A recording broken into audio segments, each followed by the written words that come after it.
Did you listen to Jeff and Professor Hamo in the morning? Here's what you missed. My guest today knows very well. Yeah.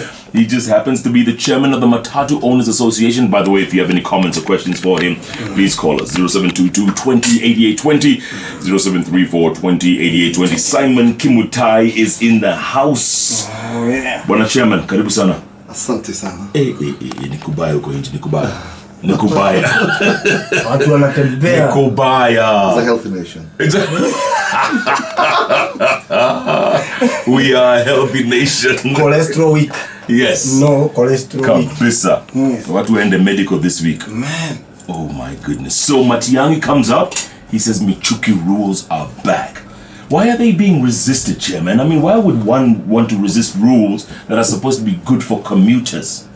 Well, actually, what I would say is that I would ask a question: when were they suspended? Okay. It's supposed to be a continuous process. All the time, there are those who are bestowed that responsibility of ensuring that safety rules are followed. And then all of a sudden, when we talk of cracking down, then you wonder, what was absent? Were the policemen absent? We see them in numbers, big numbers, along the highways in Nairobi. So who has failed? Because, let's see, Michuki was never buried with the rules. He just died. Yeah. Yes, he was no nonsense, but he just died. And when we wake up and say that we're going to crack down, it shows a failure of institutions, the government agents of enforcement. We should ask ourselves, what has been happening? What is it that they've been policing all the time on our roads? Yeah. And then it took 62 people to be killed in one instant. Knee-jerk reaction. Yeah. Why do we have to, have this kind of loss of life? In Kenya today, 80% of those crashes are avoidable. And everybody has failed. I'm not, I'm not removing myself from that. We are all to blame. All of us, those who own, passengers who are traveling, the crew, the policemen have taken the lead. Yeah. Don't forget that the research that was done shows that they're the highest in corrupt practices. So what has been happening? We have converted. Now what I even call money taken by policemen is blood money. Because they allow offenses to be exchanged with money, and then a crash, for instance, that one. Who is to blame for this one? Exactly. As everybody has failed, even, Kenha, Kera, how do you allow a meandered road that has so many corners, meandering, with no sign, no warning sign, no nothing, in the night? And then a driver who had been up for like 8, how many hours? It's been on by about 16, 17 hours. Non-stop. Non-stop. Coming all the way from Kakamega to Nairobi. And then turning go around. back there, they call it, you make a U-turn. A lap. It's impossible. And he was 72 years old. Impossible. I mean, And yet he was let through each time. From here to Kakamega, the stops that are on the road are too many. Maybe they had collected enough in the day, they decided to go and sleep or go and enjoy what they had collected in the day. I don't know. So, the truth be said, I was so surprised that the fingers that Matiang'i was pointing to is only Matatu owner and the crew. He never pointed a finger at the same guys who go to bed with our crews. So, you can't. The blame is there. The bigger portion goes to law enforcement, because for us as Matatu owners, once we have invested in this, we let the policemen supervise for us, because if you have 10 Matatus, you can sit in all of them 10. So if you've complied, you expect the policeman on the road to be your eye and punish the errant. Unfortunately, in Kenya, that is not the case. And let me say this, and mark my words. As long as corruption on our roads will never be eradicated, we'll just be singing, going merry-go-round. So this strike that was called nationwide strike, is it going to continue? Well, I kind of disagreed with my... so I was not there. I was out of town. Yeah. And, for us as business people, we don't want to punish everybody. I had said, there are people who have invested so much in trying to comply despite the fact that other areas had failed. And then this person has invested so much. Ours is business. We are supposed to give service. If you have complied, you should be led to. That's where we differ with my colleagues. And somehow, I don't want to put in punctures there. That's an in-house issue. And Kenyans should not suffer, walk long distances. And one thing is that we need to have a consensus of reasoning. Sit down and reason. Yeah. You see today, because of enforcement, you'll find that there are no seatbelts in town. Nobody's selling them because what had happened, it had completely been destroyed by arm of the enforcement totally. So nobody was importing seatbelts in big numbers. Yes. Especially town service, which at times I say, it's BRT soon coming. The mass transit. Yes, we're still waiting, by the way. So that one, I mean, town urban service is guided by speed limits. If you are not going beyond 50 in town, what is happening? If anything happens, you'll always, you've never seen a crash in town that has killed people. It's never there. So there should be exemption in certain areas, like in urban setups. Nairobi, if we have those BRTs and there is a provision for standing passengers, there are no seatbelts. If Matiang'i insists, well, anyway, it's not his docket to ensure. But there is a law that needs to be addressed, that town service vehicles should not be having seatbelts, especially now that we are introducing mass transit, which does not have provision for seatbelts. By the way, but tunangoja hiyo mass transit. Na umesikia leo, people are being extorted. Mali normally unalipishwa 70 bob. Sasa hii wanalipa 300. Yeah. Is it okay to punish? Actually, you know what is happening is that at times I would say these are market forces. Okay. When you go to the market and you want to buy waru and there is limited supply, what happens? It rockets. Yes. The price is always rocket. You even buy one viazi for 20 bob. And but when there is sufficient supply, I mean, it becomes equilibrium. The supply and the demand becomes equilibrium. So the prices settle at the areas now where the price is supposed to be. But apparently, because of this kind of situation, yes, you'll find that it's very difficult to control prices. Somebody will tell you it's my car and it's not compliant. Umekuwa compliant, umekuwa pesa mingi, sasa wewe lipa na demand, kila kuna mwingine anasema mimi nitalipa 100. Yes. This kind of thing. So I think what needs to happen is that we need, as we talk now, we all need to say we've all failed. Let us sit, let us talk. How are we able to guide this safety rules in a way that all of us will be in a position that we don't inconvenience each other. Kimutai Korir says, the problem with Kenya is we are used to doing things the wrong way. When the right way is introduced, we feel as if we are being oppressed. I support Matiang'i 100% on Michuki rules. Bring sanity to our roads to save lives. Moses Kingetich, I can't believe this. I'm on my way to work in Eldoret. There are no matatus on our roads. I'm telling you, it's going to be painful. I mean, the consumer is the ultimate victim in this. You see, what has happened is that everybody has failed, as I had mentioned earlier on. We've had very unfair competition in public transport. We are having even saloon cars now converted into PSV. And here we are. This person is not compliant.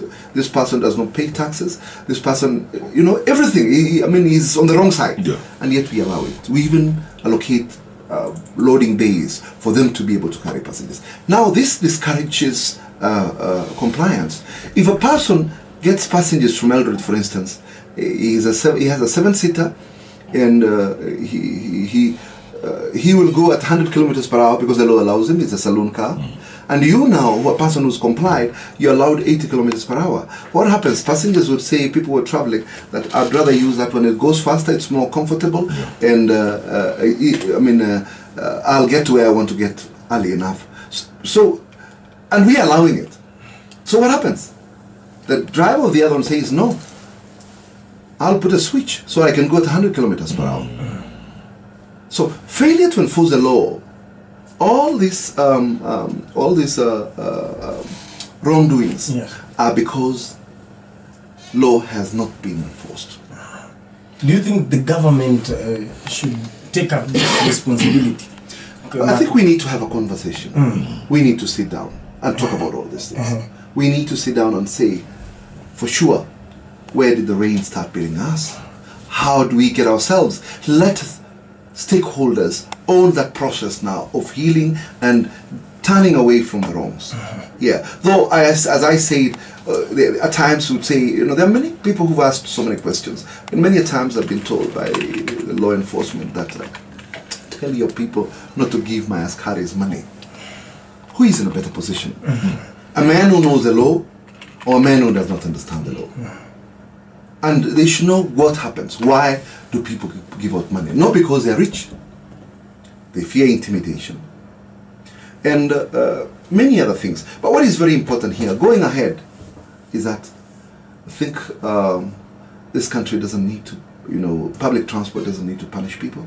So we need to sit down and agree and let the business continue. Because already even now, as some of these vehicles are parked, most of them have complied. But the fear of intimidation and harassment.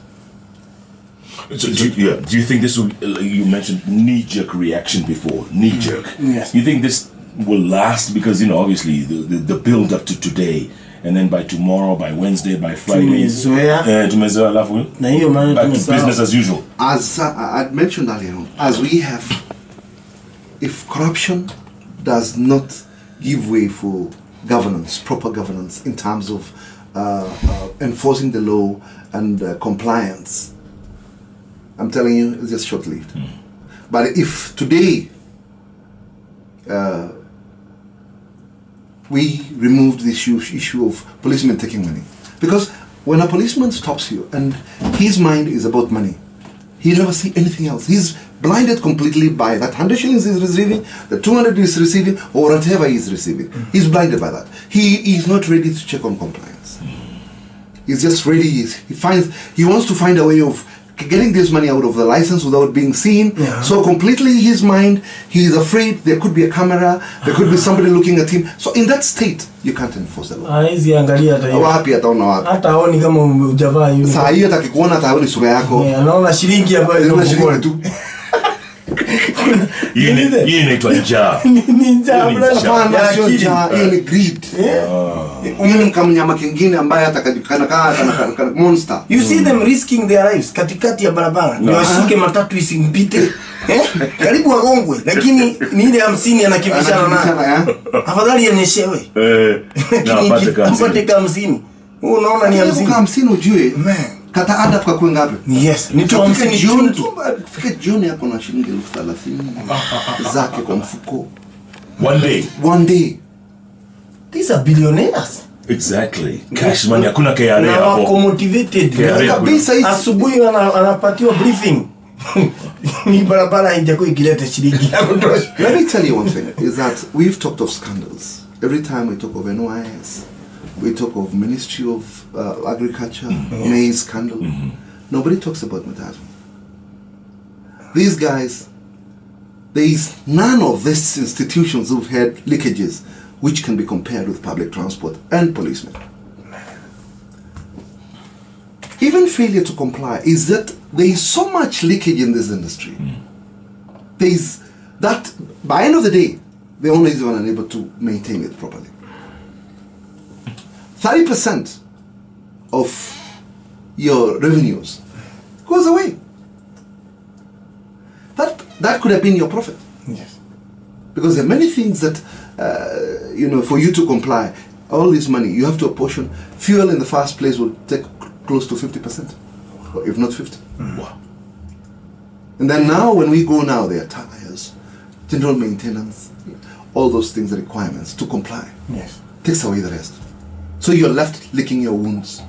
Wow. And you're talking about pia kuna cartels that are running kwa stage hapo kuna cartel. Niliona kitabu ya mtu wa matatu mpaka imealloketiwa ya hongo. Imeandikwa unaandika mafuta hapa boys. Imepangwa kila siku. Inajulikana kuna pesa inaenda kwa boys every day. Na isipoenda kwa boys iendi kwa mwenyewe, inaenda kwa mwenye yako karibu. Boys ni wengi. Jeff, this is a business that is given out on trust. You invest 5 million and what you get there cannot even repay a loan. You could have invested 50% of that 5 million. You will not be able to repay the 2.5. And when you do it, you are not able to maintain this vehicle to the standards required. So it's I remember saying here, this is a loss-making business. You did, yeah. You did. Mercy Ulem Kenya says, walk to work is real from Changamwe. There are no matatus to town. This thing is massive. It's massive. It'll have to give at some point when a chairman. Someone will have to, like you say, sit down at the table and talk. I think the best thing is we don't take those terms. Because as I tell you now, there are very many vehicles which have complied. But that fear, you know, again, this issue of saying when your driver does this, you will also be taken to court. What is this? I'm here. My driver has gone to ameenda kufika Kaongara kwa hapa njia Kangeme kuna watu wengi akapita huko. Then I'll be taken to court to be prosecuted. What does that mean? Why do I get punished for an offense I've not committed? Is it justified? That's one of the fear that people are really, you know, trying to think what would happen. Ben Japinika has a good point here. He says the Matatu menace can be tamed. Rwanda is doing it. Tanzania too. Those Matatus are owned by police. That's why they are merchants of impunity. Multi-agency approach is the way to go. Hey, how come we don't follow rules, Chairman? What's wrong with us? You know, we have one issue that, as I said earlier on, the boys we've employed are going to bed with the law enforcer.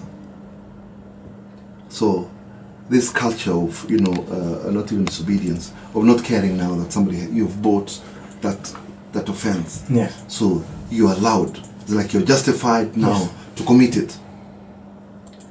And you know what it requires is that it requires our traffic officers to be serious. And at the same time, we need to even educate the users of these units, because users at times are even intimidated, and yet they have rights.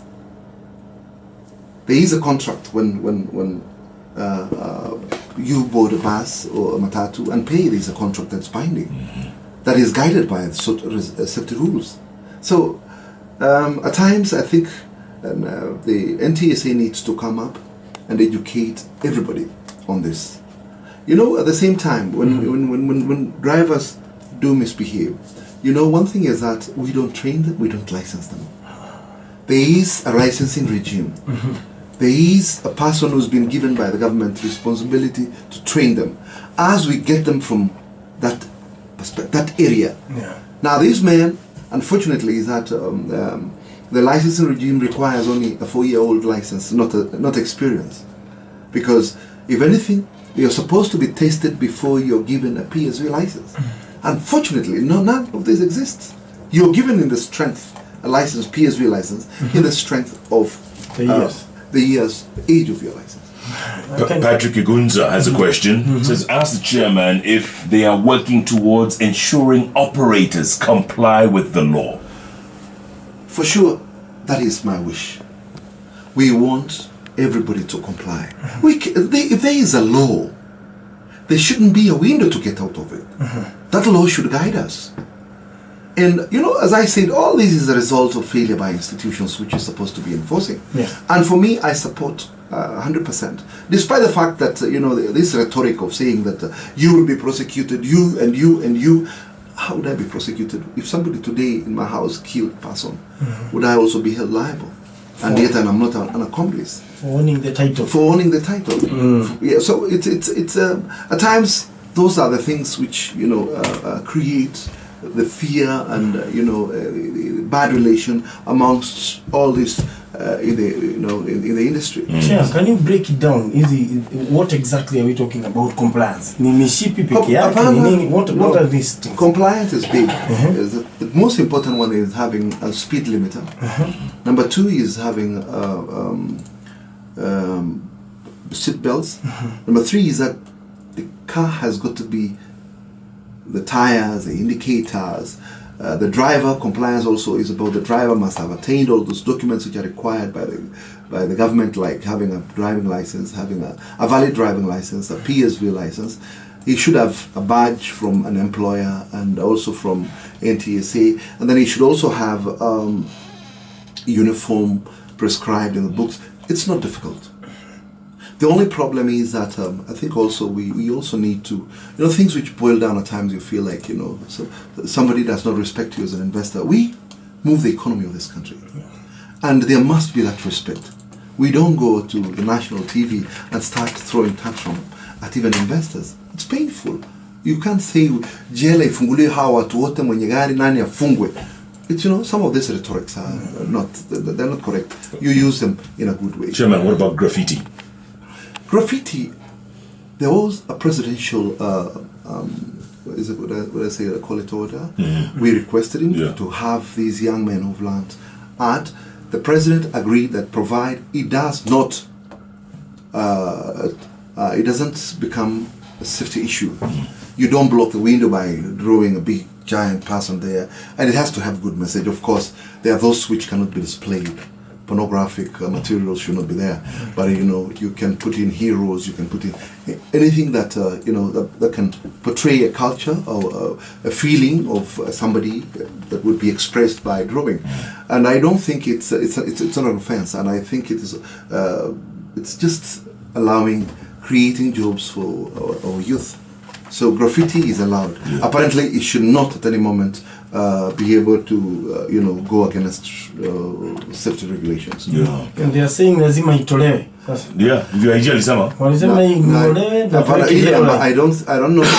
Gangsterism. Anasema gangsterism. I mean, you can put football heroes or football teams vitu kama hizo. Lakini akina Ninaona Kisiangani anasema, are these noises, screeching things on Matatu really necessary? Do they really attract customers or only hust and deafness? Well, there is law that guides the decibel, the kind of noise that is supposed to by NEMA. They are supposed to say what kind of noise should come out. And even if you have a bar that's become in an area where you're making so much noise, the law enforcers can rain on you. Everything has a rule that probably would guide the operation. Ni vile sisi hatuzifuatai. Unaambiwa chini ya maji ongeza ngoma. Tuko karibu na roundabout. Na wanaongeza. You've seen it? Yes. Kuna mtu juzi alijipata kwa basi. Alifika saa 10 akaingia kwa basi. Ilikuwa imebakisha watu 3. Hiyo gari ilitoka saa 8 usiku. Kumbe hao watu wote walikuwa ni set. Wanasema kuset. Tunaingia wakitoka mmoja. Unajua ubaya aliingia akalipa. Akaambiwa shika pesa, tuko karibu kwenda. Wengine wote wakatoka. Walienda wakitoka mmoja. That is some next level commitment. Can we commit like that kufuata sheria? Hiyo commitment. Kama ni 50 bob anakula 50. Okay. These are illegalities. They are illegalities. These are the leakages. That's why now revenues have dwindled. Because Matatu is like a carcass. Kama ile kitu kamekufa. Utakuta worms, utakuta nini kaunga nenda kukula. Utakula vitu vyote. That's how it is. And so here, because of the form, it is fluid. Kama hizi pesa leo ile idea nilitoa zamani nikasema we are going to introduce cashless payments for when you travel, electronic, na tukashikana hata na Safaricom, lakini tukawekwa puncture kakachi haikuendelea.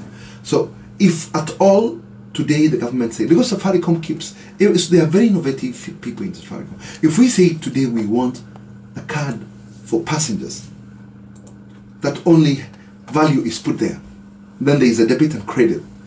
All these interests will go because the driver will not be misbehave. He will not have money to give out. Policemen will not have interest.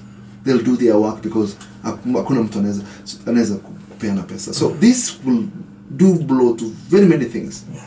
Lawlessness, kuhongana. Some of these things will disappear because there is no money in the vehicle. What attracts is the cash. Joseph Shega says graffiti should be drawn, but should be pictures of our wildlife, like the rhino on KQ Dreamliner, not Kanye West and Kardashians na Rabo Kanabo. Rambo Kanabo. Unajua kuna hii shida ya stage iko na matatu 200. Yes. Zimefinyana hapo ndani. Ukienda trip moja, uendi ingine. Is that also a major I said the regulator doesn't look at the population of the demand for transport in certain areas to be able so that they can license.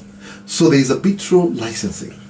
We had said this should stop because now this increases funny competition of overlapping, of speeding, of misbehaving. No, because you are fighting for few passengers. Yes. And you're many. So it becomes a problem. This is if you see a look at the developed countries, is that you ask for a license before you buy a vehicle. Here you buy the vehicle, you bring it, now you ask for a license and you will get it. Robert Allah is asking, why does Kimutai and the other operators fear being held to account?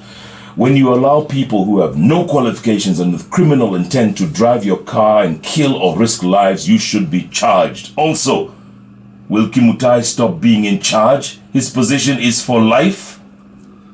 I understand that, man. We've known what he is and, that kind of blogging. And I would tell him that this is business and my position is elective. We don't have a constitution. Though I'm about to retire, if that is what pains him, we tell him, take it home, I'm going soon. So, and at the same time, is that, you need, when you talk of allow people, for us, documents are given by the government. NTSA gives out documents. We don't train them. We are brought people whom we just employ. We don't have anywhere to check the background. And so what happens? That's if a person comes to you looking for employment and you see he has all the documents. We are not the providers of the documents. So that's the basis of our employment.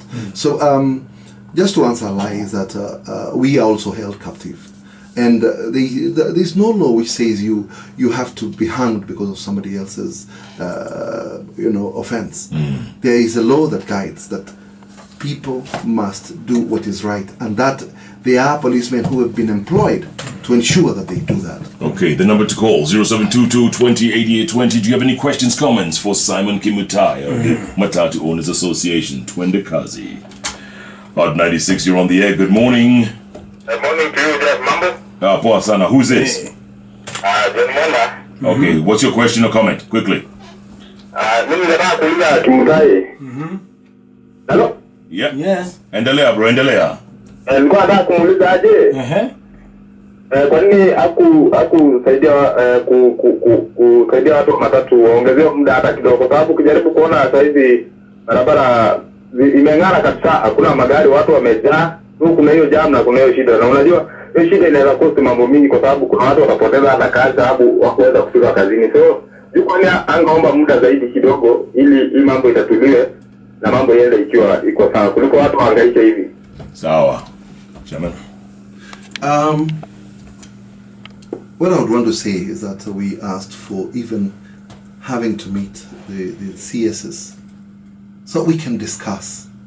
As I say that Saizi, they have or rather gadgets which are not available, and they probably would make other people have their vehicles back packed. So we have tried to do that. It's only that we've not been able to, accorded that meeting, and we wrote a letter to the CS Transport, and also said, all the time we've said that we would want to have a discussion. And I think though the CS earlier on they had given time, but I don't think that could have been sufficient. Though the fact here is, you know, that we need to have done that early, but because of the history that there's been failure to enforce the same, and that there's been laxity to enforce the law, so which has now culminated into this. Right. Yeah. At 96, you're on the air. Good morning. Good morning. My name is Anjiro. I have a question for Kimutai. Carry on, Anjiro. Go ahead. Why is he complaining that the law enforcement agencies are the ones to blame? If the Michuki rules have been in enforcement throughout, then all the Matatu operators should have been doing what they should have been doing, and this crackdown should not have taken them by surprise. They also slept on the job. What does he have to say about that? Yeah, Wanjiro says you guys also slept on the job. Yeah, one thing is that you realize that, as we even talk now, as I told you, that is that most vehicles are compliant. You'll find that there are vehicles with speed governors, seat belts, but they can't come on the road now because of fear of intimidation and harassment. You know, that fear itself is something that could, you know, cause all this damage. And that when there is a failure in certain areas, it affects, just like the body. If you feel pain in the hand, it goes everywhere. The pain comes to you, where it doesn't matter where it is. So the pain has been, and I will still insist, is that like, for instance, people putting in like, for instance, speed governor. Drivers are putting in a switch, and the owner might not be able to know it, because if you have 10 vehicles or 20 or 30, you don't check them on a daily basis. You cannot be able to do that. When it is switched back to normalcy, even if you checked, you'll find that it is okay. Apparently now, because of accidents, and let me tell you one thing. PSV had reduced up to now the deaths on our roads by a very big margin. The personal vehicles and people crossing roads in non-designated areas are the ones who've taken the lead. PSV, if a major would come here today from NTSA, he will tell you there was a big improvement in PSV position. Apparently, it only happened when this one of very many people died at the same time. Is when now it said, wow, where are Michuki rules? So becomes now that we've just reacted. Yeah. But when we look at statistics, there was big improvement in public transport. Okay. Hot 96, you're on the air. Good morning. Hello. I would like to get a clarification. Why does this enforcement for Matatu has to affect Nairobi? Nairobi distances are very short. Whether they have to be put speed governors, these Matatus are traveling at a very short distance. Ask him, does he feel like affecting Nairobi is harming the economy of the city? Thank you. Okay, thank you. He says Nairobi is such short distances, right? Why should they have speed governors in a place like Nairobi where you're not traveling long distance or going too fast? This is what I mentioned earlier on, and that's even in getting to mass transit. And practice worldwide shows that there are no seat belts. We are just guided by a speed limit in town, because if you go beyond 50, it's certain, you've broken the law. So you'll find that even because of the natural there's always traffic. There's no room even to speed. So you find that, but still you're affected by the same. I think those there needs to be a review of urban transport and long distance transport. I agree with him. You don't need seat belts and governors in a place like urban transport. Yeah, like Nairobi. Okay. Hot 96, you're on the air. Good morning. Good morning to you. Yeah, who's this? Huyu ni Mayu akisikema kutoka maeneo ya Kablengu Bereti Mokosi Baringo County. Okay, swali yako ni? Mimi nataka niulize. Kweli hii rules imetolewa, si ndio? Na corruption bado iko kwa barabara hii, kweli hivi itafanya kweli? Very good question. Good question. Actually, this is what I mentioned earlier on, that all this will be hampered by, we'll still slide back to where we are if corruption is not addressed well. Yeah. Hey. Kwa sababu kuna hizi matatu unazijua zinaitwa usiku sako. wengine wakimaliza kazi. Yeah. Kuna zingine wanaingia. Wanaanza. Na gari hizo ni za imani. Hizo ni gari zinakupeleka kwa Bwana. Ukiwa umeketi ndani unaambia Mungu, tafadhali nifike. Wala wanakuingiza wako mogoka. Dereva haoni. Kama hizi usiku sako, these are illegal players. Ni aziko registered in TSA. Zinakuja usiku pengine kutoka saa 6 za 7 za usiku ndio zinafanya. Na they are very lethal. Hao ni wabaya sana. We have complained about them to the authorities, but you find that they're still there. Nobody cares about ensuring that the law is followed. All of it boils down to corruption, nothing else. I'm telling you, there's nothing. If today we were to do blow to that in Kenya, everything would go well. I believe it's not only subjected to public transport. It's everywhere. Simon Kimutai, final thoughts as we close the hour. Final thoughts going forward. There needs to be a conversation. People need to sit down and agree and find ways. Let everybody own the process. Let it be owned by stakeholders. Let them be proud of it, that this is our own, and we can be, we can achieve and ensure that we lessen accidents and we make our transport orderly and a service that can be enjoyed by everybody. There's Simon Kimutai, Chairman, Matatu Owners Association. Matiangi, are you listening? Masharia, are you listening? Sakos, are you listening? It's going to be tough. We don't know where this is going to end, but at least we're having a conversation, because this is what we call candid interviews with decision makers. Catch Jeff Koinange and Professor Hamo every day, Monday to Friday from 6 a.m. to 10 a.m. only on Hot 96.